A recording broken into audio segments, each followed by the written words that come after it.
Hi, and welcome to my channel. Thankfully, Raspberry Pis are back in stock. Today I want to show you how to set up a Ubuntu server on a Raspberry Pi 5. What do you need? A Raspberry 5? My Raspberry Pi 5 in this picture is a 8GB model, a micro SD card, a power supply. For the power supply I highly recommend to use the official power supply, because you need to provide 5 amps. A SD card reader to flash the card, and a computer. It can be a Mac, a Windows machine or Linux. Let's get started. First of all, you need to flash your SD card. For this you can use the Raspberry Pi official imager. You can download the imager from the Raspberry Pi site. I will put that link down in the show notes. Connect your card reader to your computer with the SD card and open the Pi imager and choose your Raspberry Pi device.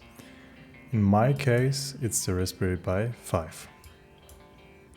Choose your operating system. You can find Ubuntu under the point Other General Purpose Operating Systems. Click on Ubuntu, click on Server. At the last point you have to choose the SD card.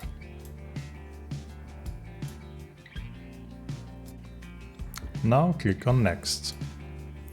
You can edit the settings. Under the General tab you can set the hostname, which I highly recommend because it makes it easier to find your Raspberry Pi in your network later on. Set a user name and a password. If you plan to use your Raspberry Pi as a productive server, please choose a long password. You can also set a time zone, and it is very important on the next tab to enable SSH. Click on Save, click on Yes, and also make sure you have plugged in the correct SD card. The imager is writing the image now on the SD card. This can take several minutes.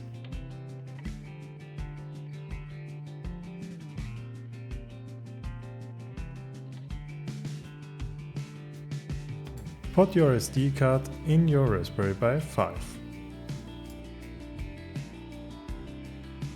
And plug the power supply in the socket.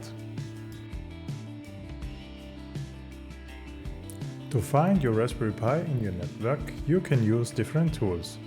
I'm using Advanced IP Scanner. Type in your desired IP range and click on Scan. And there it is. We can stop the scanning and open the terminal. I'm using a Linux subsystem in Windows. Type in SSH, your username at your IP, hit enter, type in your password, and you're in. Thanks for watching. Next time I will show you how to install Docker on this server. Many thanks. Cheers, Philip.